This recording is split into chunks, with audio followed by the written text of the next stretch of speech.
Welcome to smart education X Y Z. आज हम बच्चों कक्षा 12 का होम साइंस यानी गृह विज्ञान का मॉडल पेपर 4 है। आज हम उसको हल करने का प्रयास करेंगे। इससे पहले हमने इसके मॉडल पेपर 1 से 3 तक के थे वो ऑलरेडी अपलोड कर दिए हैं।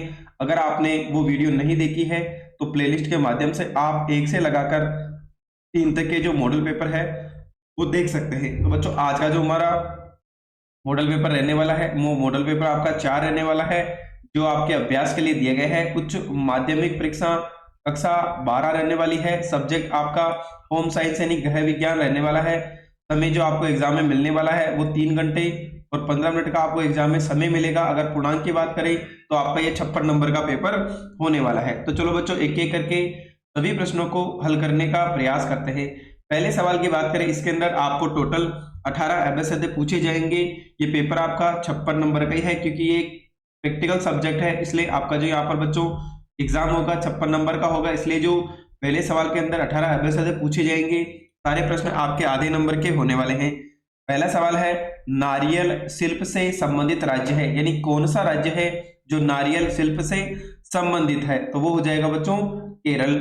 आधुनिक भारत में स्त्रियों से संबंधित मुद्दा नहीं है, कौन सा मुद्दा है जो आज की स्त्रियों से संबंधित नहीं है? तो बच्चों वो है संवैधानिक समानता का। किसका?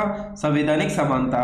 अनुकूल और सकारात्मक व्यवहार के लिए वे क्षमताएं कौन सी है जो व्यक्तियों को जीवन की दैनिक आवश्यकताओं और चुनौतियों से प्रभावी ढंग से निपटने के योग्य बनाती है? तो वो हो जाएगा बच्चों उसकी जीवन शैली। अगला है, पाश्चुरीकरण प्रक्रम को विकसित किया किसके द्वारा किया गया था बच्चों? यह है लुई पास्चर के द्वारा। खाद्य गुणवत्ता का सकारात्मक गुण कौन सा है? तो वो है बच्चों यहाँ पर सुगंध। अच्छे विद्यालय केंद्र का बच्चा तेजी से सीखकर अक्सर अपने माता पिता को आश्चर्यचकित कर देता है। इसका प्रमुख कारण क्या है वो आपको यहाँ पर बताना है। तो बच्चों यहाँ पर कौन सा हो गया कि बाल केंद्रित उपागम, खेल खेल में सीखने का तरीका, हम वयस्क बच्चों का साथ होना। तो यहाँ पर बच्चों सारे ही ऑप्शन आपके सही हैं। निम्न में से कौन सा कारक वृद्धजनों की संवेदनशीलता से संबंध नहीं रखता है?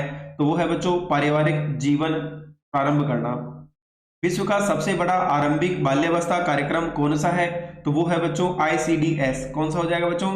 ICDS। अगला है, महिलाओं ने जींस पहननी आरंभ नहीं की थी। तो बच्चों यह है 1950 के दशक तक। निम्न में जो धुलाई मशीन में जल निष्कर्षण का तरीका नहीं है वह कौन सा है? तो बच्चों यहाँ पर बात करें तो वो हो जाएगा आपका स्पंदन। गृह व्यवस्था विभाग का कौन सा वर्ग अतिथि गृहों की स्वच्छता तथा रखरखाव करता है? तो आपको उसका नाम बताना है। तो वो है बच्चों अतिथि गृह ब्रिगेड।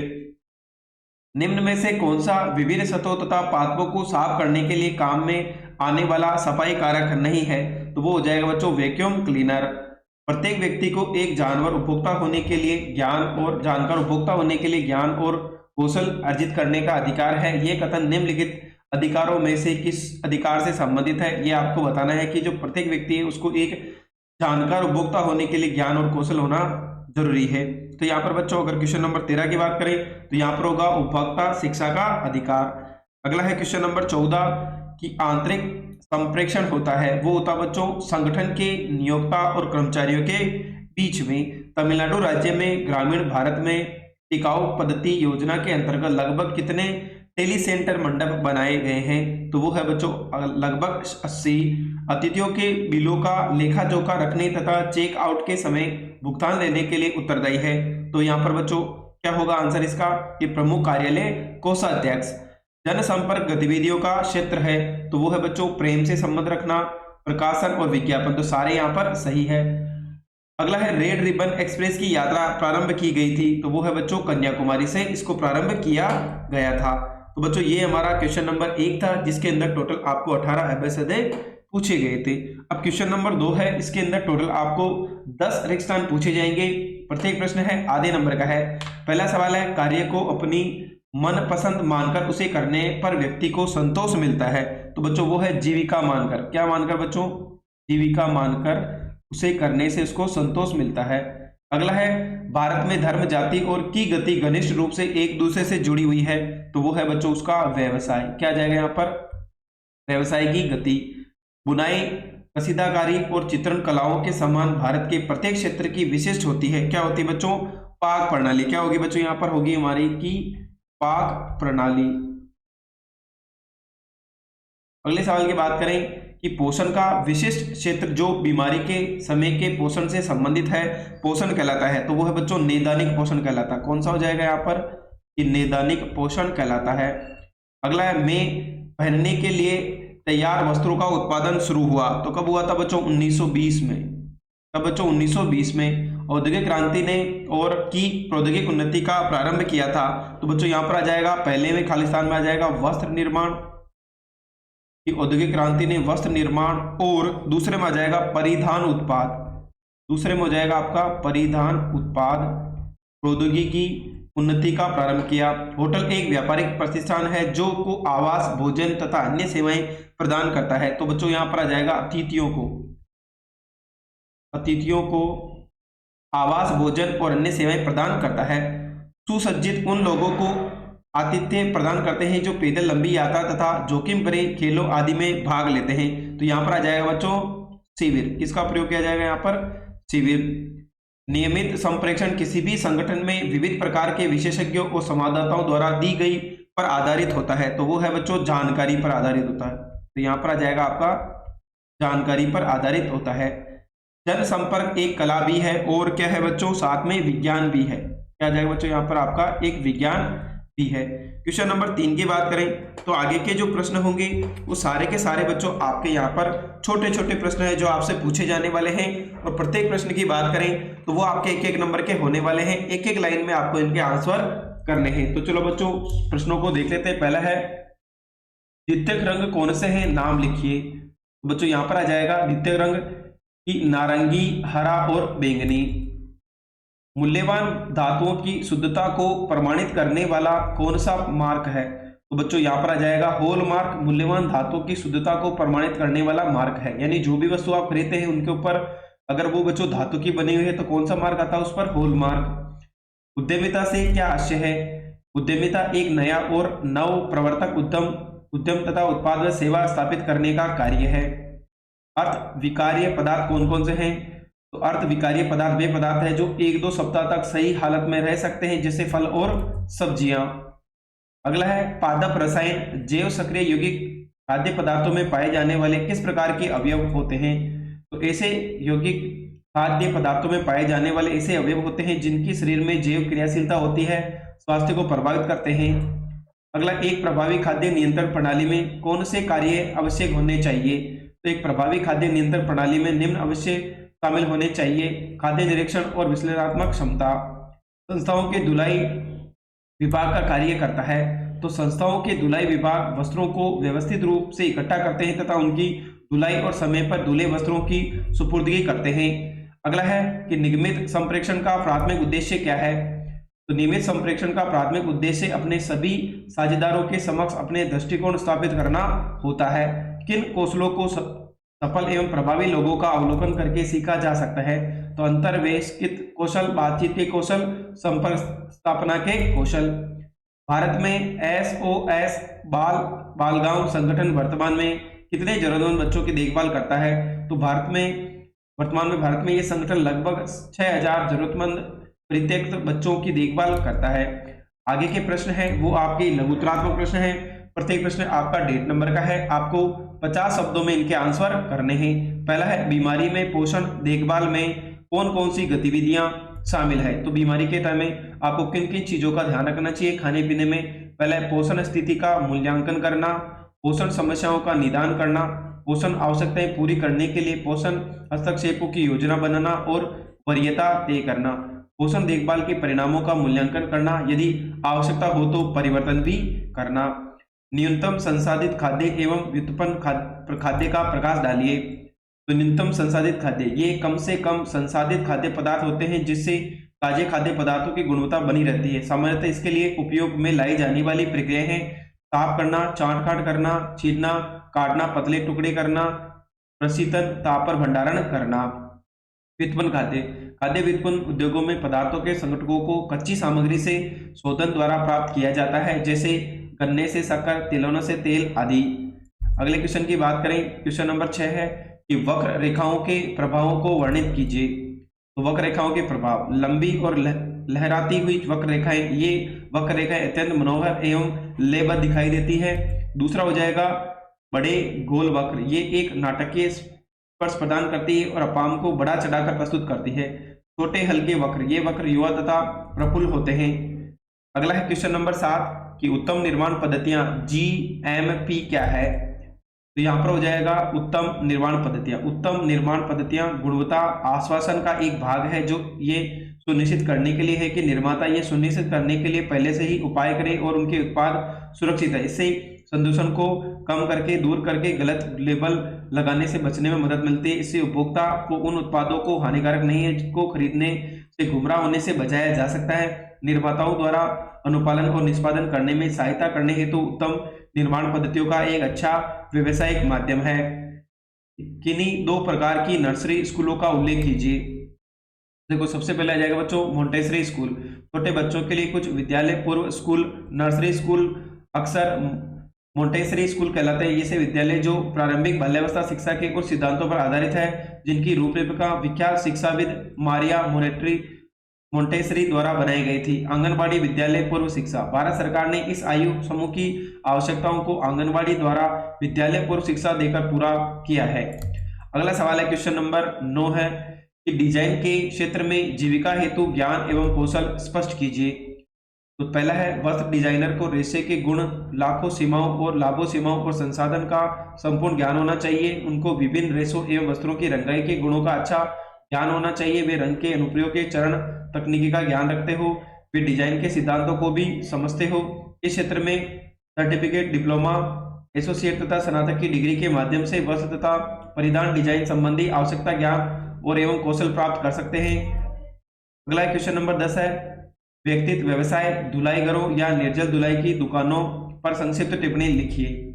बच्चों व्यक्तित्व धुलाई व्यवसाय के कार्यकर्ता की संकल्पना धुलाई घरों या निर्जल धुलाई की दुकानों में विकसित हुई है। यहाँ ग्राहक धुलवाने के लिए वस्त्र लाते हैं और कुछ दिन बाद धुले हुए और इस्त्री किए हुए वस्त्रों को ले जाते हैं। इन धुलाई घरों में वस्त्रों को लाने वाले ग्राहक कोई व्यक्ति या कोई संस्था हो सकती है। क्वेश्चन नंबर 11 है होटल के खाद्य तथा पेय पदार्थ विभाग को स्पष्ट कीजिए।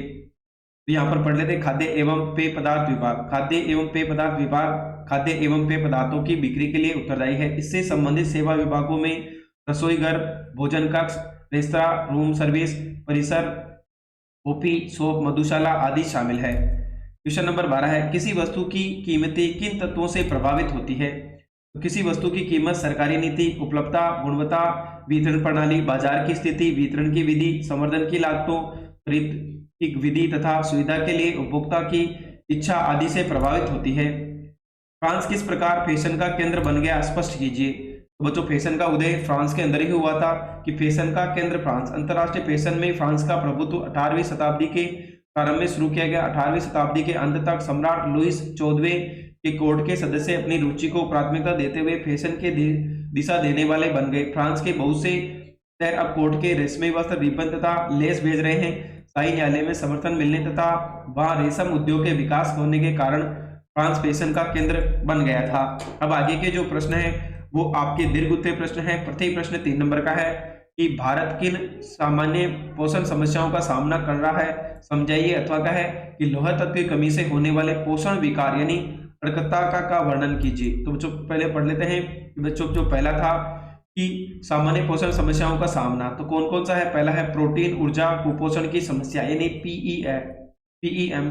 प्रोटीन ऊर्जा कुपोषण की समस्या जरूरतों की अपेक्षा कम भोजन लेने से होती है, अर्थात यह समस्या ऊर्जा तथा प्रोटीन के अपर्याप्त अंतर्ग्रहण से प्राप्त होती है।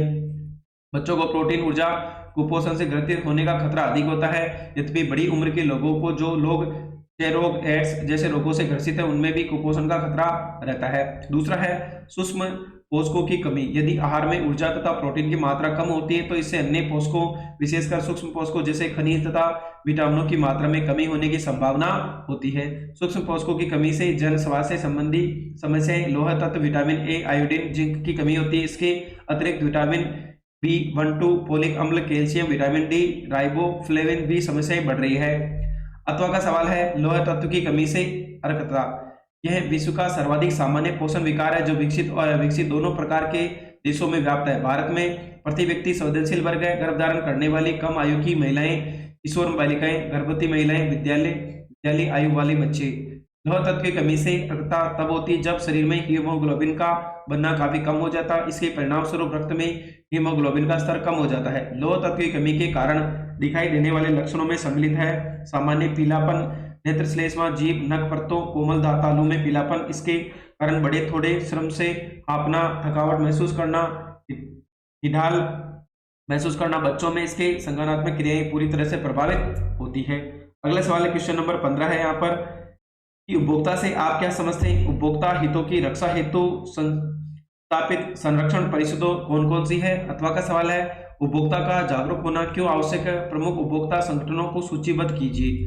तो यहाँ पर हो जाएगा उपभोक्ता को वस्तुओं और सेवाओं को वे अपनी व्यक्तिगत जरूरतों की संतुष्टि के लिए खरीदारी करने वालों के रूप में परिभाषित कर सकते हैं, जिनमें प्राकृतिक उत्पादों से लेकर बाजार के उत्पाद सेवाएं तक सीमित होती है। उपभोक्ता किसी सामाजिक आर्थिक तंत्र के प्राथमिक घटक है, क्योंकि प्रत्येक मनुष्य जो छोटे से बड़े स्तर पर उपभोक्ता है वह चाहेगा कि उसका जीवन स्तर अच्छा हो। क्रय क्षमता बढ़ जाने पर लोग उसे उत्पाद खरीदना चाहते हैं जो उन्हें सुविधा तथा संतुष्टि दे। प्रतिष्ठा के प्रतीक के रूप में अधिक संख्या में उपभोक्ता ऐसे उत्पादों को देखने खरीदने आते हैं। जितने अधिक व्यक्ति खरीदारी करते हैं उतना ही अधिक धन बाजार प्रणाली तथा देश की अर्थव्यवस्था के विकास और वृद्धि में योगदान देता है। उपभोक्ता संरक्षण परिषदें उपभोक्ता हितों की रक्षा करने वाले भारतीय मानक ब्यूरो, विपणन तथा निरीक्षण निदेशालय, भारत सरकार जैसे वैधानिक, अर्ध सरकारी, गैर सरकारी निकायों के अतिरिक्त सरकार द्वारा केंद्र तथा राज्य स्तरों पर संरक्षण परिषद की स्थापना की गई है। अगला का सवाल है इसका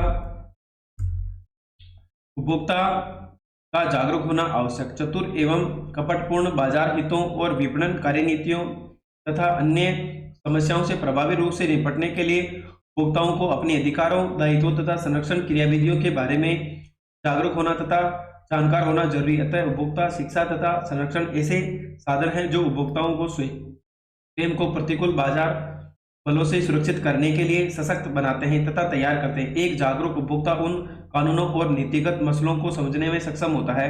प्रमुख उपभोक्ता संगठन, पहला है वॉइस। ये दिल्ली का एक उपभोक्ता संगठन है जो कंज्यूमर वॉइस नामक पत्रिका निकालता है।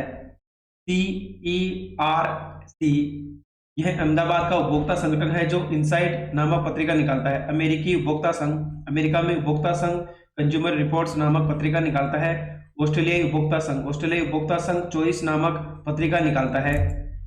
अगले सवाल की बात करें यहाँ पर, अगला जो है क्वेश्चन नंबर 16 है बच्चों यहाँ पर कि टेली सेंटर क्या है? संक्षिप्त विवरण प्रस्तुत कीजिए। अथवा का सवाल है रेडियो, आकाशवाणी तथा समुदाय रेडियो में अंतर स्पष्ट कीजिए। तो चलो बच्चों दोनों पढ़ लेते हैं। टेली सेंटर की निर्धन व्यक्तियों के जीवन को बेहतर बनाने के लिए सूचना संचार प्रौद्योगिकी के उपयोग का एक सीधा तरीका टेली सेंटरों का निर्माण। पिछले दशक में भारत में इस संबंध में अनेक परियोजनाएं प्रारंभ की गई, जिनका विवेचन निम्न प्रकार से किया गया है। पहला है तमिलनाडु राज्य में ग्रामीण भारत में टिकाऊ पद्धति परियोजना। इसमें लगभग 80 टेली सेंटर मंडप बनाए गए, जिसमें अनेक सेवाएं जैसे मूलभूत कंप्यूटर शिक्षा, ईमेल, वेब ब्राउजिंग तथा अनेक ईमेल सेवाएं सम्मिलित है। इनमें प्रमाण पत्रों की भी आवश्यकता होती है।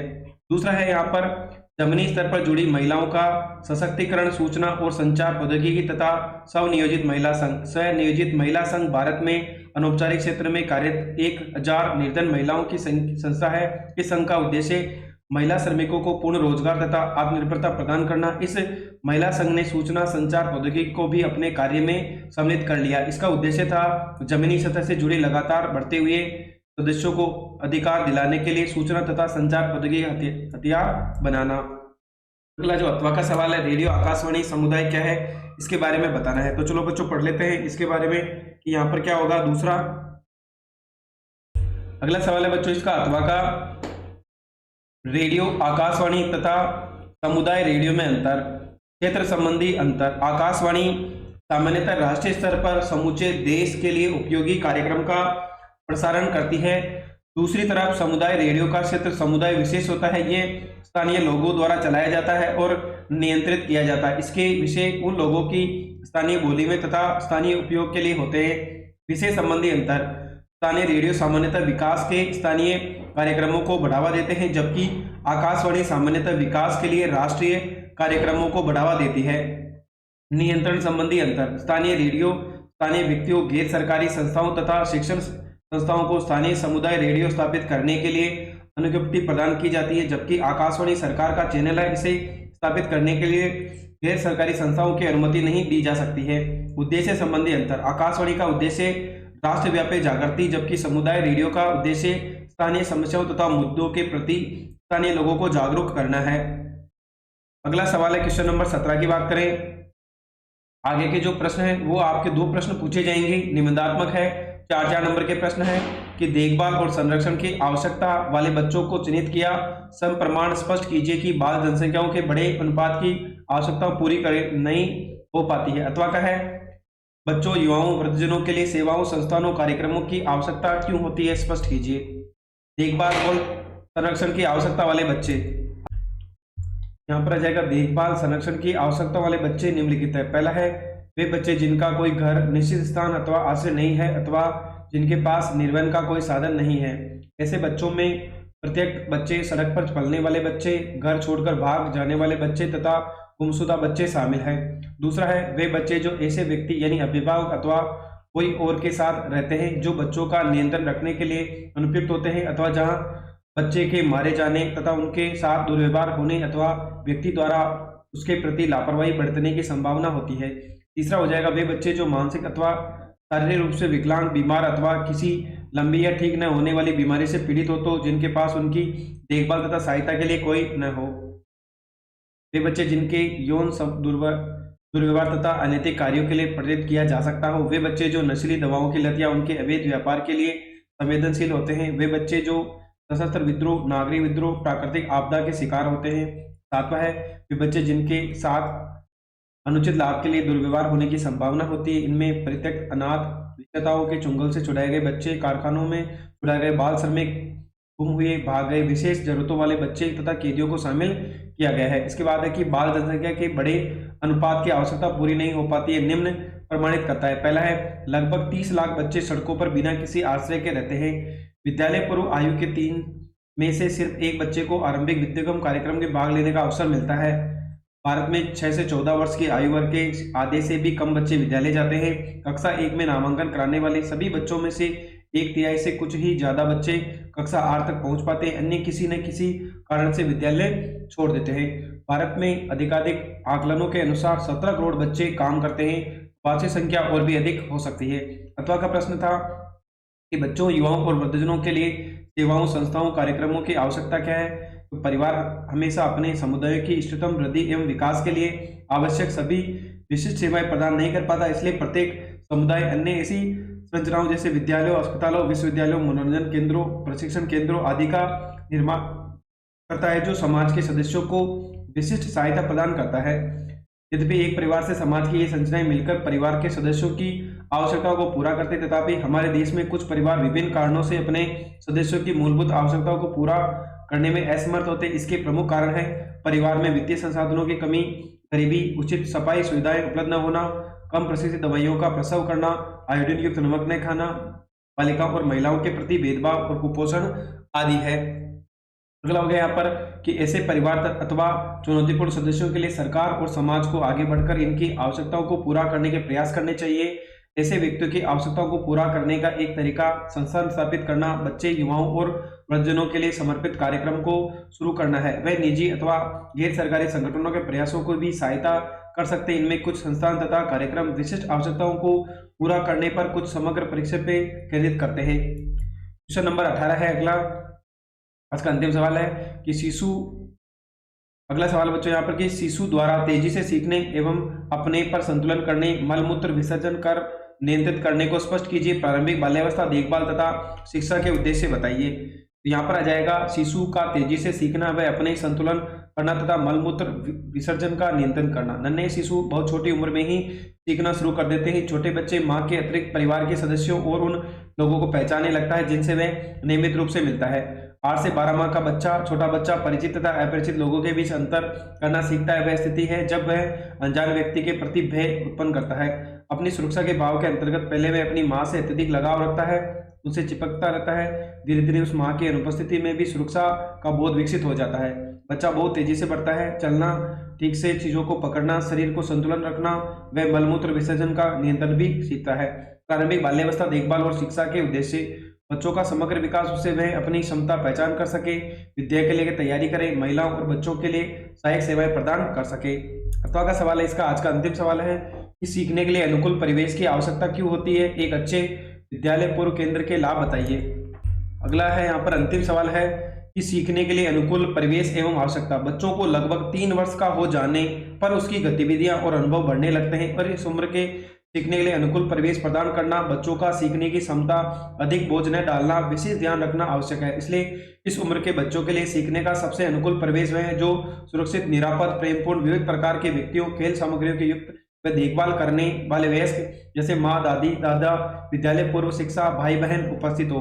प्रारंभिक बाल्यावस्था देखभाल का प्रमुख केंद्र है परिवार, लेकिन आजकल संस्थागत देखभाल की आवश्यकता बढ़ती जा रही है। शिशु केंद्र को प्राथमिक देखभालकर्ता के विकल्प के रूप में देखा जाता है। अच्छे विद्यालय पूर्व केंद्र के लाभ। किसी अच्छे विद्यालय पूर्व केंद्र की पढ़ाई तथा अनुभव उस उम्र के बच्चों के लिए अत्यधिक लाभदायक है। जैसे बाल केंद्रित उपागम और खेल खेल में सीखने के तरीका का बच्चों के लिए सबसे उपयुक्त होता है।